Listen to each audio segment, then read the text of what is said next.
함께 보실 성경 말씀은 사무엘상 1장 9절에서 11절 말씀입니다. 그들이 실로에서 먹고 마신 후에 한나가 일어나니 그때에 제사장 엘리는 여호와의 전 분설주 곁 의자에 앉아 있었더라.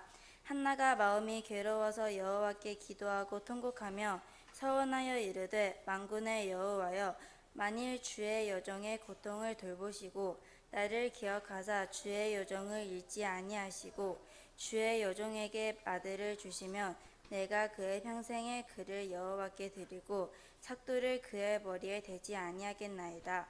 아멘. 오늘 자녀를 위해서 기도하라, 이런 제목으로 하나님의 말씀 증거하겠습니다. 그림이 있을 거예요 아마. 오늘 본문을 이해하는, 이제 한나가 기도하고 있죠. 엘리 제사장이 보면서 술 취하지 마, 뭐 이렇게 얘기하는 장면. 또 하나는 비슷한 장면. 갈수록 엘리 제사장이 굉장히 나이든 노인으로 점점 막 하더라고요. 뭐 늙었지만 이거는 또 흑백. 나중에 사무엘을 이제 성전에 딱 올 때, 그러니까 이 화가는, 사무엘은 가기 싫어서 엄마 딱 바짓가랑이 붙잡고 있고, 또 제사장도 그렇게 환영하는 것 같지 않은데 다른 그림은 환영해요. 이렇게 환영해 줘야 되거든요. 이렇게 딱 오니까 사무엘도 이게 더 나은 것 같아. 딱 사무엘이 오니까 맞아주고 하는. 자, 오늘은 어린이 주일로, 다음 주는 어버이 주일로 드리는데요. 오늘과 다음 주에 두 번에 걸쳐서 신자의 가정에서 이제 자녀를 양육함, 또 부모에게 어떻게 대해야 되는지 이 말씀 전하려고 합니다. 오늘 우리가 보는 성경 말씀은 자녀를 낳지 못하던 한나가 하나님께 기도하기를 아들을 주시면 나시린으로 하나님께 바치겠다 서원했고, 그 약속을 지키는 그런 장면입니다. 우리가 읽은 것은 1장 9절부터 11절이었지만 사무엘상 1장과 2장 그 초반부까지 염두에 두고 설교하려고 합니다. 몇 가지 교훈을 통해서 은혜를 나누려고 합니다. 첫 번째 교훈은요, 고난은 신자로 하여금 기도하게 만든다는 것입니다. 고난은 신자로 하여금 기도하게 만든다는 것입니다. 1절에서 11절에서 교훈하는데요. 여러분 성경 보시면서 이렇게 보겠습니다. 1절에 보면 엘가나라는 사람이 나와요. 참고로 여기 에브라임 산지 나오는데 사사기를 보면 우상 숭배와 타락으로 악명이 높은 지역이었습니다. 사사기 17장 보면 에브라임 산지에 사는 미가라는 사람이 자기 집에 산당을 설치해서 가정 제사장으로 레위 사람을 고용을 해요. 레위인은 제사장 될 수 없어요. 성막에서 봉사할 수는 있지만 제사장은 아론의 후손만 되거든요. 근데 이 레위인을 가정 제사장 삼아요. 단 지파가 북쪽 마을 치러 갈 때에 이 미가 집에 있는 이 가정 제사장을 지파의 제사장으로 빼앗죠. 빼앗아서 가는 그런 장면이 나오는데, 그 시작이 에브라임 산지입니다. 사사기 19장 이하에 보면 에브라임 산지에 살던 어떤 레위 사람이 베들레헴 출신 여자를 첩으로 삼아요.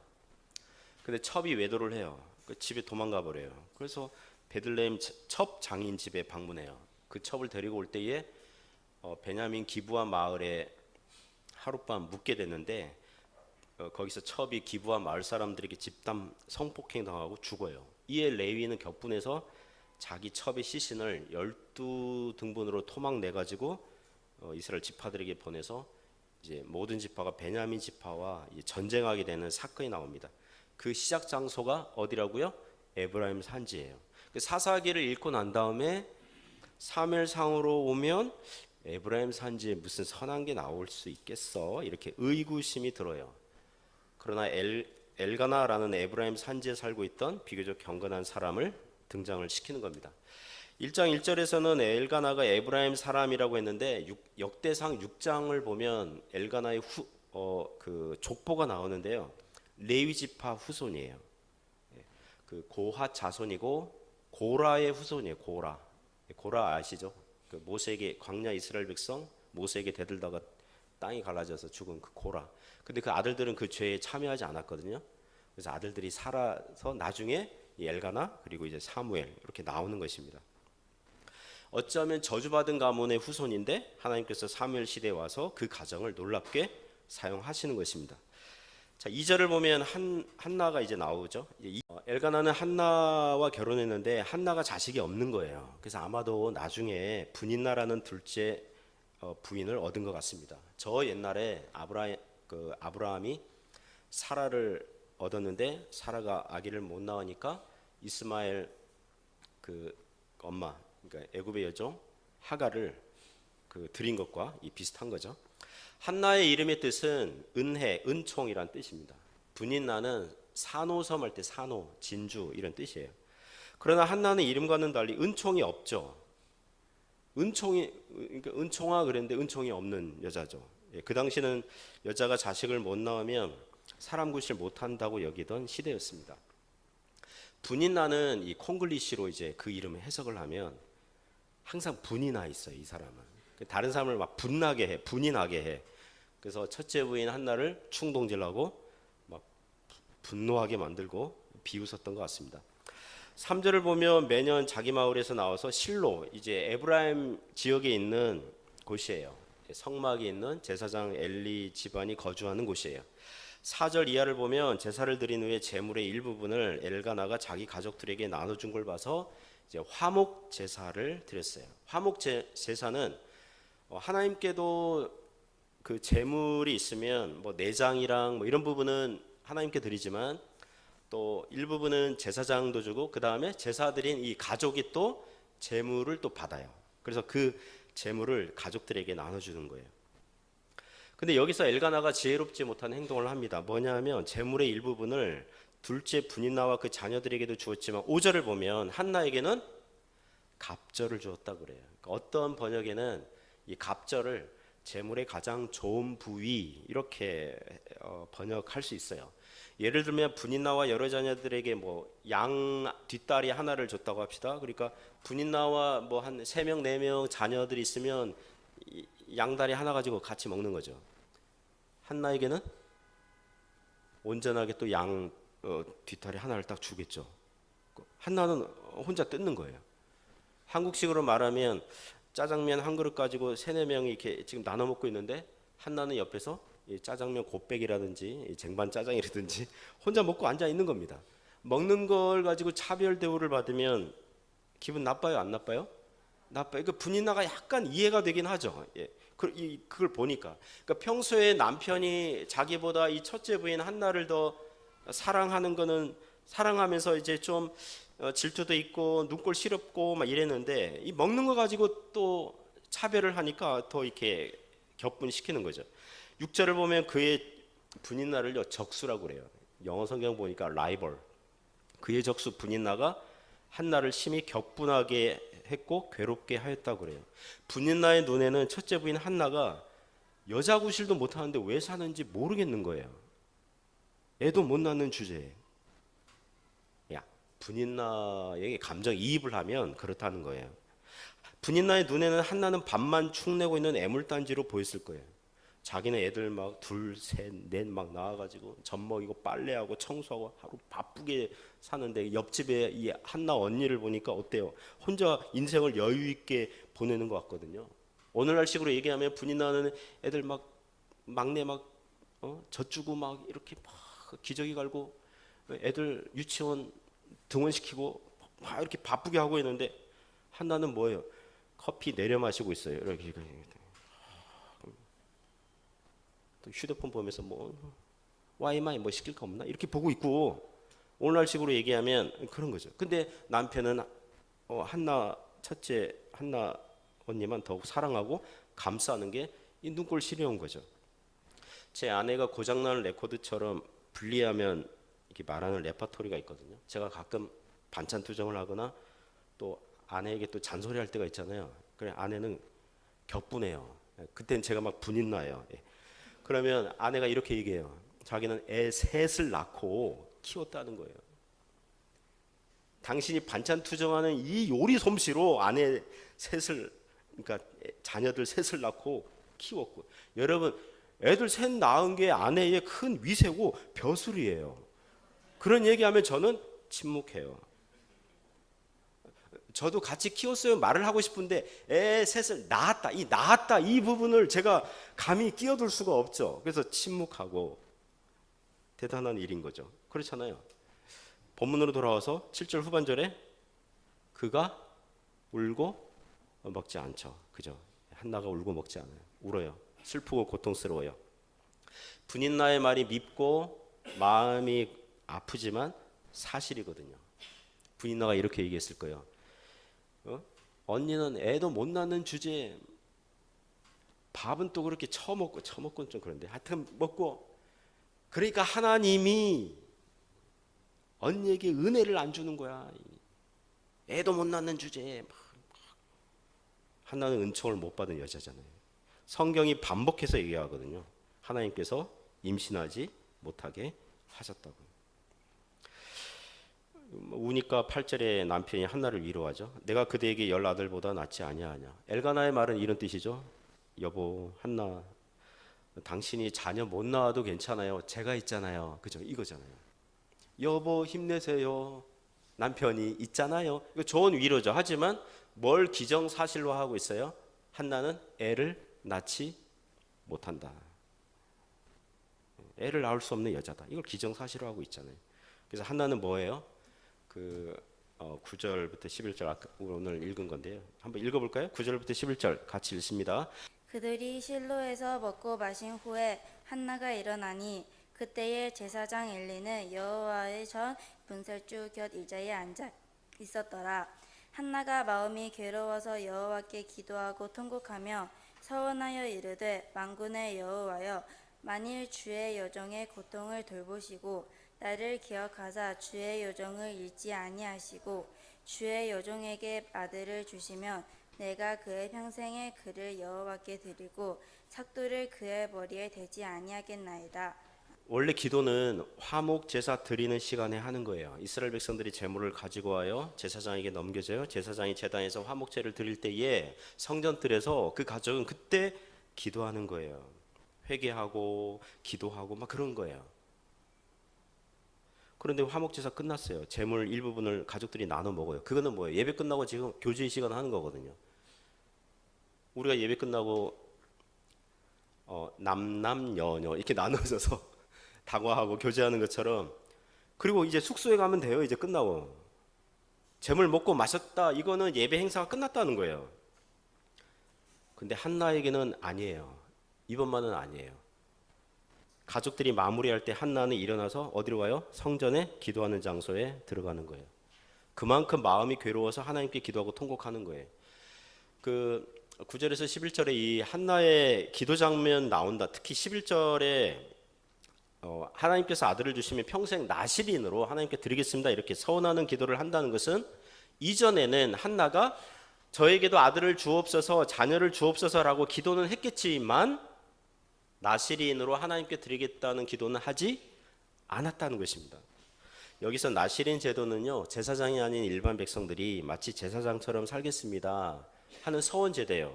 한 주간 또는 2주간, 한 달 혹은 1년.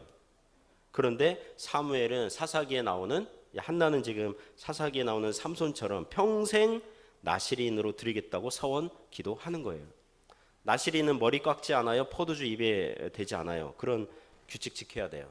한나가 이렇게 기도했더니 하나님께서 아들을 주신 것입니다. 그러니까 하나님께서는 뭘 기다리신 거예요? 한나가 이런 기도하기까지 기다리신 거예요. 한나가 마음이 낮아지고 겸손하되 아주 낮아지고 겸손하기까지 기다리신 겁니다. 아들을 주시면 전적으로 하나님의 일에 드리겠다고 하는 서원하는 기도를 기다리신 겁니다. 사랑하는 성도 여러분, 심령이 가난한 자는 복이 있는 줄 믿습니다. 어느 정도까지 가난해야 될까요? 인간적인 가능성, 기회, 자랑거리, 자존심 다 내려놓을 때까지 하나님은 기다리시는 것입니다. 그렇게 역사하시는 겁니다. 예를 들면 아브라함은 75세에 75살에 가나안 땅으로 갔습니다. 하나님께서 두 가지 이렇게 좀 하나님께서 아브라함에게 하신 약속을 두 가지로 좀 요약을 한다면 뭐예요? 땅 줄게, 아들 줄게거든요. 가나안 땅 줄게. 가나안 땅은 언제 주셨어요? 약 400년 후에 주셨어요. 아들은요, 75세에 들어갔으니까 100세니까 25년 후에요. 곧 아들 생길 줄 알았는데 가나안 땅에 10년 살아보니 아들이 없거든요. 그래서 뭐 해요? 애굽 여정 하가를 통해서 10년 만에 아들을 그냥 자기 인간적인 방법으로 아들을 그냥 만들어 버려요. 그러니까 하나님 너 상속자 아니야. 이스마엘은 너의 상속자 아니다. 사라의 몸에서 나오는 아들이 상속자라고. 그 후 또 15년을 또 기다려요. 로마서 4장에 보면 아브라함 100세가 됐어요. 사라는 90세가 됐어요. 그가 100세가 되어 자기 몸이 죽은 것 같고 사라의 태가 죽은 것 같음을 알고도 죽은 몸과 같이 그런 상태에 있을 때에 이삭이라는 아들을 주신 것을 경험하는 거예요. 우리도 어떤 면에서는 영적으로 뭐라 그럴까요? 이 우리의 심령이 죽을 때 인간적인 가능성, 능력, 기회, 자존심 뭉개질 때에 그때 하나님께서 역사하시는 줄 믿습니다. 또 한 사람 요셉을 예로 들겠습니다. 17살의 요셉은 애굽 노예로 팔려요. 도중에 애굽 그 주인의 성폭행 미수범으로 낙인 찍혀서 감옥에 들어가요. 요셉은 낮아지고 겸손해지죠. 자기가 그렇게 하지도 않았는데 형들에게 노예로 팔렸고 주인의 처에 의해서 누명 씌워가지고 죄수까지 됐어요. 요셉은 낮아지고 감옥에서 정치범 그 죄인들, 떡 맡은 장관, 술 맡은 장관 두 사람의 꿈을 풀어줘요. 떡 맡은 장관은 사형당하고 술 맡은 장관은 복직이 되는 그런 꿈풀이 해줘요. 요셉은 그 술 장관에게 부탁을 해요. 복직이 되면 저를 기억해 주세요. 제가 술 장관이라도 노예 신분에다가 주인의 처를 성폭행 미수범과 엮일 필요 없어요. 뭐하러 그 뒤를 봐줍니까? 이익이 하나도 없는데 그렇잖아요. 그렇게 요셉은 잊혀져요. 17살 때부터 30살 때까지 13년간을 총리가 되기 전까지 낮아지고 겸손해져요. 청춘이 깜빵에서 썩어 나가고 있었어요. 그렇게 인간적인 가능성과 자랑거리들이 다 사라지고 없을 때에 하나님께서 요셉을 높이 들어 쓰신 것입니다. 여러분 곁에 분인나와 같은 자가 격동시키고 분인하게 하고 괴로움을 주고 있다면 그것은 무슨 신호입니까? 하나님을 찾고 기도하는 좋은 기회로 받아들이시기를 바랍니다. 신자에게 발생하는 고난들은 하나님을 찾으라는 경건한 신호로 알아들으면 되는 것입니다. 우리를 겸손하게 만들고 자존심 상하게 만들고 인간적인 가능성과 자랑거리들이 사라져가고 있다면 그것은 하나님께서 역사하시겠구나 하는 증거와 신호로 알아들으시면 된다는 것입니다. 그런 은혜가 있기를 축복합니다. 두 번째 교훈은 오늘 본문이 우리에게 주는 두 번째 교훈은 기도하는 부모가 되라는 것입니다. 12절에서 18절에서 교훈하거든요. 12절에서 한나가 성전에서 오래 기도하는데 당시 대제사장 엘리가 한나를 주목해요. 왜냐하면 13절 보니까 한나가 속으로 말하고 입술만 움직이고 음성은 들리지 않고 간절한 기도 제목이 있는데 뭐라 할까요? 막 애통하면서 기도하는데 음성은 안 나가고 그래서 막 이렇게 하니까 괴로워하고 고통스러워 막 그렇게 하니까 제사장이 볼 때는 술 취한 걸로 본 거예요. 당시 술 취해서 성전 출입하는 사람들이 있었던 것 같아요. 그러니까 제사장은 성전 질서를 위해서 그런 사람들을 책망하고 골라내는 일을 했던 것 같습니다. 그래서 14절에 엘리가 한나를 책망하죠. 엘리가 그에게 이르되 네가 언제까지 취하여 있겠느냐? 포도주를 끊으라 하니. 여러분 여기서 중요해요. 한나의 태도가 중요해요. 자기는 지금 슬퍼서 고통스러워서 하나님께 기도하고 있잖아요. 그 대제사장 자기의 기도와 슬픈 마음을 알아주지 않는 거예요. 이때 한나가 기분 나빠가지고 아니 대제사장이 돼가지고 이렇게 영적 분별력도 없고 보아하니 믿음도 별로 없으신 것 같고 애들 관리도 제대로 못해가지고 지금 두 아들이 지금 아주 안 좋은 소문이 지금 나고 있는데 기분 나빠서 여기서 기도 못하겠다고 이렇게 뛰쳐나오면 사무엘은 없는 거예요. 도리어 이번 기회를 타서 대제사장에게 하소연하죠. 15절 16절 보시면 15절 16절 같이 읽겠습니다. 15절 16절 시작. 한나가 대답하여 이르되 포도주나 독주를 마신 것이 아니요 여호와 앞에 내 심정을 통한 것뿐이오니 당신의 여종을 악한 여자로 여기지 마옵소서. 내가 지금까지 말한 것은 나의 원통함과 격분됨이 많기 때문이니이다 하는지라. 한나가 자기 마음이 슬퍼서 심정을 통하는 기도를 하느라고 음성을 낼 수 없었던 거죠. 그리고 나의 원통함과 격분함이 많아서 이랬는데, 나의 원통함과 격분함이 많기 때문입니다. 이랬는데, 한나가 분이나 때문에 정말 열 많이 받았나 보다. 단순히 그렇게 생각할 필요는 없어요. 나중에 한나가 사무엘 낳고 2장 1절부터 10절에 한나의 기도가 나오거든요. 2장 1절에 보면 원수들이 나와요. 3절에 보면은 교만하고 오만한 말을 하는 자들이 나와요. 2장 9절 보면 악인들이란 표현이 나와요. 2장 10절에는 하나님께서 이스라엘 나라에 왕이 나오도록 해주세요. 기름 부은 자 왕이 나오도록 해주세요 하는 노래, 기도. 이 2장의 한나의 기도는요, 거의 뭐 선지자급 예언과 기도입니다. 이 내용 보면은. 그러니까 단순히 둘째 분인나에게 삐쳐서 하는 기도가 아닌 거죠. 제가 한나의 입장으로 오버랩, 이렇게 좀 감정이입해 본다면, 자신의 처지가 이스라엘 나라가 지금 영적으로 빈곤하고 하나님을 떠나고 타락한 상태가 마치 자식을 낳지 못하는 은총이 없는 자기 상태, 자기 처지와 같은 거예요. 그게 슬프고 원통하고 격분하고 있는 거예요. 그러면서 하나님께 지금 나아가서 기도하고 있는 거예요. 나라의 상태와 자신의 상태가 지금 서로 겹쳐서 지금 생각하고 있는 거예요. 사랑하는 성도 여러분, 기도 생활을 방해하는 사람들이요, 꼭 뭐 세상 사람들 혹은 악한 마귀만 있는 거 아니에요. 물론 마귀가 사람들 통해서 방해할 수 있어요. 하지만 여러분 기도하는데, 여러분 같은 교회 교인이 방해할 수도 있고요, 목사가 방해할 수도 있어요. 여기 엘리가 방해하잖아요. 사람들이 오해하고 억측해서 넘겨짚는 말을 해서 기도하는 신자가 마음이 상하고 기분 나쁠 수 있어요. 우리 교회 여성 목장들이 있습니다. 기도 제목들을 나누고 그 목장 안에서만 그 기도 제목을 공유해요. 그게 불문율이에요. 다른 사람에게 말하면 안 돼. 다른 사람에게 말하는 순간 일주일 후에 전 해주 시민이 알게 되고, 한 달 후는 전 중국에 있는 교민, 우리 한국 교민이 다 알게 될 수 있기 때문에 목장방 안에서만 기도 제목 이렇게 해요. 그리고 목자방에 그걸 공유해요. 저도 알아야 되니까. 제가 기도 제목 알잖아요. 간절한 기도 제목들이 있어요. 제가 일일이 시시콜콜 알려고 그러니까 물어보지 않아요. 그 어떻게 됐어요? 물어보지 않아요. 그러니까 신자들의 사생활에 대해서 목사가 일일이 주도적인 역할을 하지 않으려고 그래요.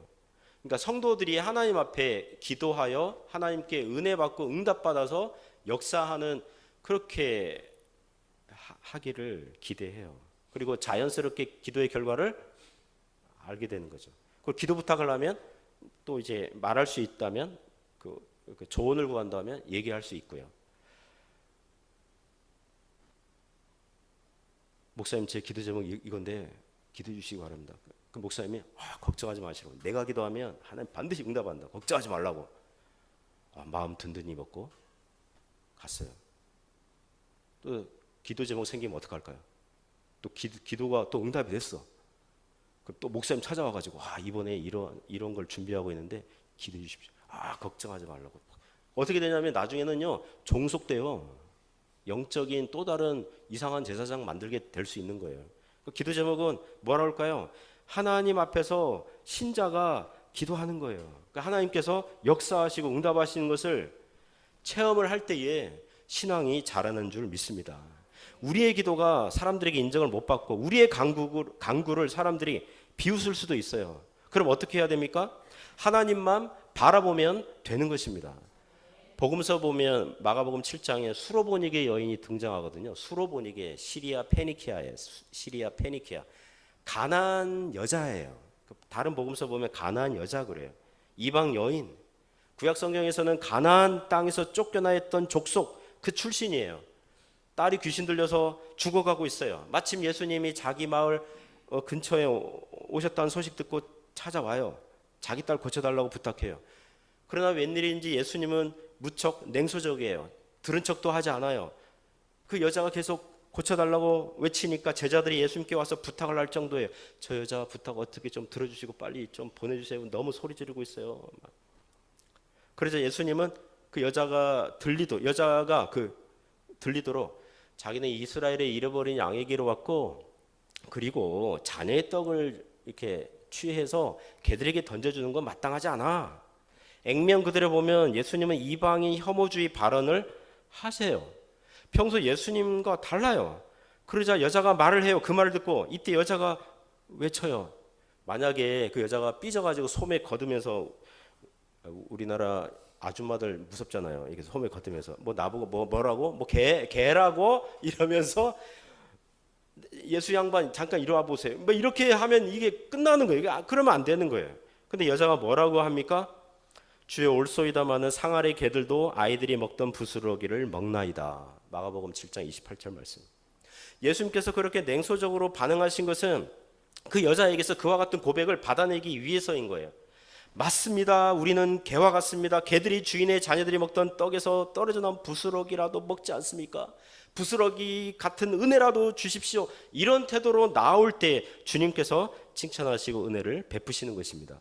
엘리 제사장이 한나의 말을 듣고 보니 미안했죠. 넘겨짚은 거잖아요, 제사장이. 그래서 17절 18절에 보면 같이 읽어볼까요? 17절 18절 같이 읽습니다. 엘리가 대답하여 이르되 허락하시기를 원하노라 하니 이르되 당신의 여종이 당신께 은혜 입기를 원하나이다 하고 가서 먹고 얼굴에 다시는 근심빛이 없더라. 엘리는 하나님께서 당신의 기도를 응답하시기를 바랍니다. 이렇게. 제가 보기엔 엘리는요 종교적인 립 서비스 한 겁니다. 또 미안하잖아요. 하나님께서 당신 기도 응답해 주실 거예요. 뭐 이렇게 그냥 일반적인 좀 립 서비스 뭐 했겠죠. 한나는 무엇입니까? 그 말을 제사장이 혹시 립 서비스 했더라도 한나는 그것을 믿음으로 자기 거 만드는 거예요. 믿음으로 그냥 받아들이는 겁니다. 이제.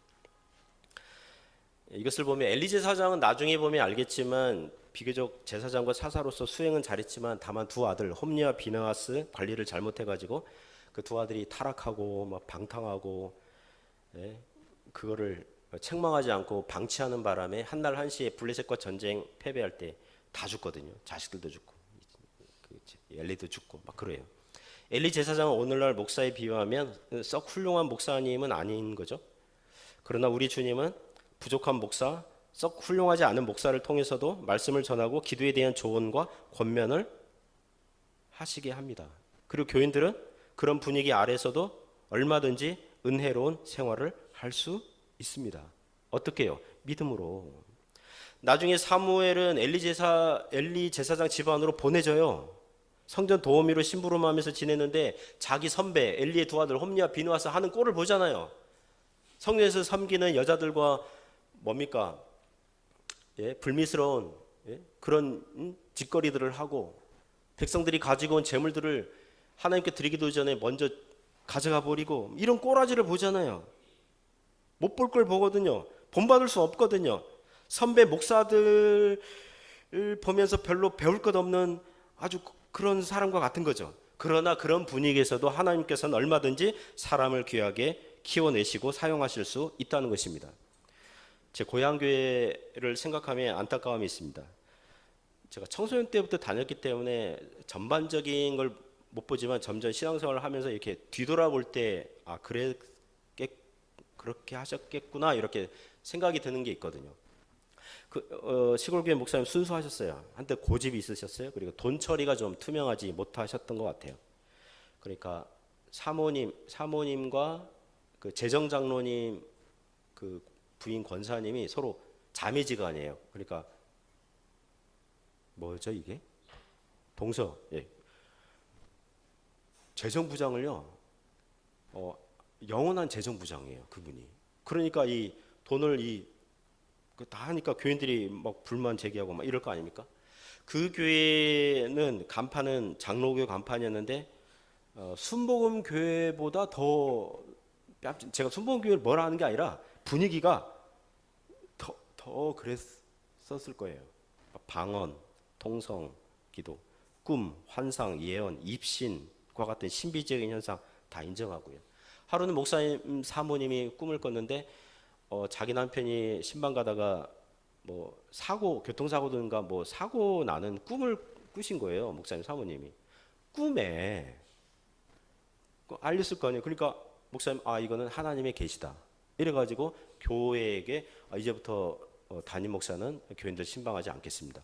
왜냐하면 꿈으로 하나님께서 알려주시고 계시해 주셨기 때문에 그렇게 하겠습니다.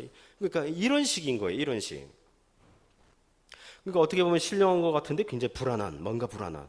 그리고 시한부 종말론을 주장하는 여자 부흥사 목사님을 종종 초청해서 집회를 열었으니 지금 돌이켜보면 그 목사님도 그쪽이 아니었을까? 그래서 이단 시비가 붙었고, 연말 공동의회를 하면 재정을 투명하지 사용하지 않았기 때문에 목사님 파랑, 목사님 반대파랑 다투고 싸우고 뭐 그런 교회였어요. 제 친구가 공동의회 하는데 어른들만 가는데 뭐 물건 뭐를 이렇게 놔두고 와서 이렇게 물건 가지러 갔는데 막 평소 그렇게 은혜로운 교인들이 막 서로 삿대질하고 막 이거 보면서 여기 교회 맞나? 막 이렇게 저한테 얘기해 준 적이 있었거든요. 나중에 그 목사님은 쫓겨나셨고 교회는 지역교회, 지역사회 소문이 안 좋아서 장로교 합동 측으로 교단을 옮겼어요. 아주 군소 교단이었는데 합동 측은 메이저 교단이잖아요. 거기로 옮겼어요. 그리고 제가 그 교회 후임 담임 목사님으로 오신 분 방문해서 차 마시면서 얘기를 하는데 제가 장로교 합신이고 또 합동 신대원 나왔다 그러니까 그 목사님이 놀라워하면서 저한테 그러더라고요. 아니 어떻게 이런 교회에서 당신과 같이 정통 장로교 목사가 나왔냐 이렇게 하더라고요. 왜요? 그러니까 자기가 부임했는데 한 2, 3년간은 교인들이 전화 온대요. 아침에 전화 온대요. 교인들이 전화해서 목사님 제가 지난밤에 이러이러한 꿈을 꿨는데 이건 어떤 하나님의 뜻이 있을까요? 그래서 에? 아니 꿈은 꿈일 뿐이에요. 뭐 이러면서 그러니까 그런 분위기라는 거죠. 그러니까 전임 목사님은 교인들 꿈풀이 상담을 해주셨던 거죠. 그런 얘기를 들으면서 저는 나는 왜 신비주의, 은사주의 목사가 되지 않았을까? 나는 왜 오늘날 꿈과 환상 예언한다거나 천국과 지옥 갔다 왔다는 뭐 그런 간증도 신뢰하지 않고 하나님의 음성을 육신의 귀로 직접 들을 수 있다고 주장하는 사람들 별로 그가 거들떠보지도 않을까? 지금 생각해 보니까 제가 청소년 시절에 다닐 때 그 교회를 다닐 때 회심하지 않았었어요. 신앙이 없었어. 그러니까 안 믿은 거야 그거를. 에이 말도 안 돼. 뭐 이런 거 있잖아요. 꿈, 환상, 예언, 뭐 입신. 그 부장장로님이 그랬거든요. 중고등부 부장장로님이 자기가 입신해서 천국으로 막 끌어올려가는 막 그런 얘기하면 그게 가능하나? 뭐 이런 거 있잖아요. 막 그런 분위기였기 때문에 휩쓸리지 않았어요. 그런데 어때요? 그런 분위기의 교회에서도 하나님께서 좋은 은혜들을 깨닫게 하시고 하나님을 알게 하시고 그리고 얼마든지 성경 교사들을 키워 내시는구나. 그리고 고향교회 출신 목사님들 꽤 많아요. 각 교단에 막 포진돼 있고요. 그 은혜를 주신 거죠. 자녀를 부모가 혹은 사람이 키우는 것 같지만 하나님께서 섭리 안에서 키우시는 줄 믿습니다. 그러므로 신자들이 자녀를 위해서 기도할 때 부모가 부족하지만 조건과 환경이 좋지 못할 수 있지만 모든 것이 자녀를 좀 서포트하는데 만족하지 않을 수 있지만 무엇보다 하나님께서 키우시고 자라나게 하시니까 부모는 신자된 부모는 하나님을 의지하고 기도해야 될 줄 믿습니다. 세 번째 교훈은 약속을 지키는 모습을 자녀에게 보여달라는 것입니다. 약속을 지키는 모습을 보여주십시오. 신앙의 모범을 보여달라는 거죠. 19절부터 28절에서 교훈합니다. 19절에 하나님께서 한나를 생각해 주셔서 한나가 임신해요. 20절에 아들을 낳아요. 이름을 뭐라고 지어요? 사무엘, 사무 구하다, 엘 하나님께 구하다. 하나님께 기도하여 얻은 아들. 21절 이하에 한나는 사무엘이 젖을 뗄 때까지 기다렸다가 성전에 데려가요. 유대 문화에서 젖댄다 그러면 3살이라고 하더라고요. 3살 정도. 하지만 만약에 3살 사무엘을 성전으로 보내버리면 엘리 제사장 집안 어떻게 돼요? 유치원 돼야 돼요.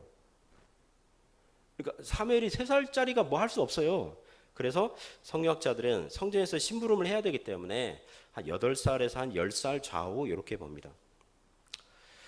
그 어제 오늘 그 다니엘부 수련회 그 타우징에서 했는데요. 우리 다니엘부 선생님들은요 일당백이에요. 정말 좋은 일꾼들이에요. 아마도 수백 명 청소년 수련회에도 감당할 수 있을 걸요. 너무 이게 잘 준비도 잘하시고 지금 수년째 지금 팀워크를 맞추고 있기 때문에 뭐 이게 착착착착 뭐 이게 너무 참 장소도 너무 좋아요. 저는 가본 적도 없고 자보지도 않은 그런 너무 좋은 집 그 어디죠? 빌려서 너무 정말 이렇게 좋게 하더라고요. 어제 그 다니엘부 때도 제 애들 얘기했거든요. 그러니까 17살의 큰 딸이 대학 가면서 집을 떠나게 됐을 때 하나님 17살이면 너무 어린 거 아닙니까? 그런데 요셉을 생각나게 하시더라고요. 왜 다니엘은 생각이 안 났을까? 이게 다니엘도 생각날 수 있는데 성경에 17살에 요셉이 집을 떠났잖아요. 형들에게 노예로 팔릴 때가 17살이었거든요. 17살짜리도 집 떠나도 하나님께서 얼마든지 함께 하시면 잘 될 수 있구나. 둘째는 18살에 떠났거든요. 검정고시 보고 이렇게 대학 보냈는데 18살에 집 떠날 때 보낼 수 있었고요. 막내 13살에 필리핀 선교사 자녀학교로 보낼 때 또 염려가 됐죠. 13살 너무 이른 거 아닌가? 근데 사무엘이 생각나더라고요. 사무엘은 어릴 때, 그죠? 어릴 때 집 떠났잖아요. 만약에 1살, 2살, 3살 때 떠나면 어떨까요? 누구를 생각나게 했을까요? 모세 있잖아요. 하나님께서 함께 하시면 된다고요. 여러분 중에 60대, 70대, 나 늙은 나이에 내가 뭐 할 수 있겠어? 그럼 누구 생각해야 돼요? 아브라함 있잖아요. 모세도 있죠. 80세, 75세 아브라함. 한 80대 중반쯤 됐어요. 이제 주님 나라 가야지. 내 나이에 뭘 할 수 있겠어? 그러면 누구 생각해야 돼요? 갈렙. 86세 때 싸웠잖아요. 가나안 땅 남방 산지 달라고 하면서. 여러분 중에 목사님 얘기 듣다 보니까 뭐 우리 100살 때까지 뭐 어떻게 해보자는 겁니다. 하나님께서 함께 하시면 된다는 것입니다. 24절 이하에 한나가 아이를 데리고 갑니다. 물론 이 당시는 남편이 아내의 서원을 허락해 줘야 돼요. 23절 보면 남편 엘가나가 동의해 주고 허락해 줬고 24절에 사무엘 데리고 실로로 이제 가죠. 25절 이하에 사무엘을 엘리 제사장에게 막 인계하면서 26절부터 28절 이렇게 얘기하죠. 26절부터 28절 같이 읽습니다. 시작. 한나가 이르되 내 주여 당신 곁에 서서 여호와께 기도하던 여자라. 이 아이를 위하여 내가 기도하였더니 내가 구하여 기도한 바를 여호와께서 내게 허락하신지라.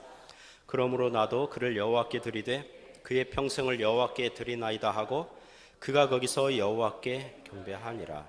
아멘. 이 말씀 뭐냐면요. 그 성전에 드린다. 이게 뭐냐면 성전에서 심부름 하는 거예요. 제사장들이 하는 일을 옆에서 도우미, 서포트하는 거예요. 성전 일꾼들처럼 성전 청소, 제사장 옷을 빨래하고 좀 나이가 좀 자라면 장작 패고, 왜냐하면 제단에 불 해야 되니까 장작 패고 뭐 이런 거 있잖아요. 성전 뭐 수리해야 되고 텐트 찢어지면 그것 좀 수리하고 하는 그런 거 잔심부름, 제사장들의 잔심부름하는 일을 위해서 드린 거예요. 성전에서 봉사하는 일꾼이 되도록. 여기서 우리가 해야 될 건 뭐냐면 한나가 기도한 대로 정말 사무엘을 드렸다는 것입니다. 물론 나중에 하나님께서 2장 21절 보면 한나에게 세 아들과 두 딸을 더 낳게 해주셔요. 그 사무엘까지 합치면 6남매를 이제 한나는 이제 낳은 거예요. 사랑하는 성도 여러분, 사람은요 기도하기 전이랑 응답받은 후가 다를 수 있어요. 화장실 갈 때랑 나올 때가 다를 수 있어요. 돈 빌릴 때랑 갚을 때 태도가 다를 수 있어요. 한나가 사무엘을 낳고서는 내가 기도해서 얻은 아들인데 이게 내 몸 컨디션이 애 낳을 때 돼서 낳은 건 아닐까? 우연히 그런 거 아닐까? 꼭 내가 기도해서 하나님께 주셨다기보다는 내 몸의 컨디션이 임신하는 돼서 된 거 아닐까라고 핑계댈 수 있잖아요. 근데 그렇게 하지 않았어요. 자신의 서원 기도를 잊지 않았어요. 저는 사무엘의 신앙의 대부분은 이때 그 한나가 이렇게 젖 먹이고 키울 때에 어릴 때에 주일학교 유치부 기간에 유년부 시절에 이미 다 배웠다고 봅니다. 사무엘이 어려서부터 성경을 알았고 엄마에게서 배웠고 아빠에게서 배우고 자기가 어떻게 태어났는지 그 서사, 스토리, 이야기를 듣고 알게 되고 사무엘이 엘리 제사장 집에서 엘리의 두 아들 홈리와 비느하스 타락한 제사장들 보면서 거기 따라가지 않고 아빠 엄마로부터 배운 기독교 신앙 경건을 더 붙잡고 나아갈 수 있었던 이유, 아빠 엄마가 모범을 보이는 거죠. 엄마 한나가 기도하고 자신을 드린 거잖아요. 참고로 저의 모친은 기독교 신자가 아니세요. 코로나 전에 약 2, 3년간 다녔지만 코로나가 터지면서 그 시골 교회는요, 그러니까 노인 교인들이 많으시잖아요. 그러니까 정부에서 대면 예배 하지 말라 그러면 철저히 지켜요. 더 지켜요. 회복돼도 더 지켜요. 더 뭐라 할까요? 그래서 한 3년 이상을 교회당 안 가시니까 신앙이 다 지금 떨어진 상태예요. 그러나 제 모친으로부터 제가 배운 게 있어요. 뭐냐면 성실함, 책임감 이런 제 자랑이 아니고 그러니까 배운 것이 있다면 그런 거라고요. 비가 오나 눈이 오나 바람이 부나 저희 모친은 재래시장 나가서 생선 다듬고 말리고 생선 파는 일을 하셨거든요. 생선 가게인데 되게 작아요. 규모 되게 작아요. 제가 청소년 시절에 제 방이 현관 옆에 붙어 있었거든요. 그러니까 새벽 일찍 나가시는 엄마의 발자국 소리 들으면서 자랐거든요. 예전에 우리 교회가 새벽기도 5시 20분에 했었어요. 제가 화마오 뽀진푸 살 때 체육공원 통과하면서 교회당에 이렇게 와야 했습니다. 어느 날 새벽에 너무 피곤한 거예요. 체육공원 걸어오면서 새벽기도 참석하려고 걸어오는데 너무 피곤한 거예요. 그래서 저도 모르게 원망과 불평이 생기는 거죠. 누가 새벽기도에 만들어가 가지고 이게 한국교회 목사들이 이렇게 피곤하게 만드나. 제 사돈 목사님은 경북 구미에서 목회하고 있는데요. 거기에 어떤 노회의 어떤 교회는 1년 360일 새벽기도가 있다고 하더라고요. 주일에도 있대요. 안 할 수가 없답니다. 왜냐하면 나이 드신 교인들이 늘 아침잠이 없으세요. 새벽잠이 없어서 늘 오신대요. 제 사돈 목사는 주일날 심야기도가 있기 때문에 토요일은 없고 거기도 주일이 있대요. 토요일만 없고 있대요. 그러니까 1년 360일 돌아가는 거예요. 우리 교회는 주중에 하잖아요. 화요일부터 금요일. 뭔가 얌체 같고 뭔가 화요일부터 금요일까지만 딱 하잖아요. 우리 중기도에도 그렇게 하거든요. 하잖아요. 그런데도 피곤하다고요. 피곤한 날이 있다고요. 제가 입이 한 주먹 나와가지고 누가 새벽기도에 만들어가지고 왜 이렇게 목사를 피곤하게 하냐. 불평하고 짜증내면서 교회당 쪽으로 걸어오는데 여기서 누구 얼굴이 떠올랐을까요? 우리 엄마. 가족을 위해서 아침 일찍 일어나서 나가시던 엄마. 하나님의 일반 은총 안에서 가족들을 먹여 살리느라고 그렇게 키워내신 그 엄마가 생각나면서 그때 정신 차린 거예요. 물론 그 이후에도 또 피곤하면 또 그러지만 근데 믿지 않는 엄마도 믿지 않는 사람들도 자기 자녀들 먹여 살리느라고 그렇게 성실하게 그렇게 자기 영혼과 육체를 갈아 넣는데 주님의 일을 섬기는 게 이게 얼마나 감사한 일이냐. 그러면서 마음 고쳐먹고 그렇게 한 적이 있었습니다. 사무엘의 사람됨 캐릭터는 자기 엄마 한나에게서 배웠고 형성이 된 거예요. 사무엘상 2장 1절에서 10절에 보면 한나의 기도 찬송은 읽어보면 아까 말씀드린 것처럼 거의 선지자급이에요. 제가 짚고 넘어가고자 하는 건 뭐냐면요. 신자들 중에서 어릴 적에 이럴 수 있잖아요. 그러니까 부모가 자기도 모르게 성기도한 거예요. 하나님 아들을 주시면 한나가 이렇게 하나님께 사무엘 드린 것처럼 저도 이 아들을 드리겠습니다. 예전에 어느 여자 성도님이 아들 낳았어요. 그래가지고 한 100일 그쯤에 이제 신방을 갔는데 자매님이 그러시더라고요.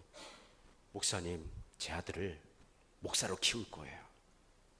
두고 보세요. 그랬거든요. 지금 10여 년이 흐르는데 교회도 안 나와요. 애들 교회도 안 보내요. 그러니까 그런데 신자의 가정에서 그런 자녀가 목사나 선교사 되지 않고 세속적인 직업을 할 수 있잖아요. 그죠? 그런 일을 할 수 있잖아요. 아빠 엄마는 얘야 너 어릴 때 하나님께 목사로 드렸는데 한나가 이게 3일처럼 그렇게 드렸는데 너 지금 이럴 때가 아니야 이러면 또 아니에요. 제 은사랑 제가 하나님께 받은 은혜는 이게 아니에요. 제가 이런 일로 하나님께 영광 돌릴 거예요. 이렇게 하다가 일이 잘 꼬이고 안 풀릴 수 있잖아요. 그러면 혹시 서원 기도를 했는데 안 갚아가지고 하나님께서 나를 지금 해코지 하시는 거 아닐까? 이렇게 생각한다면 염려하지 마세요.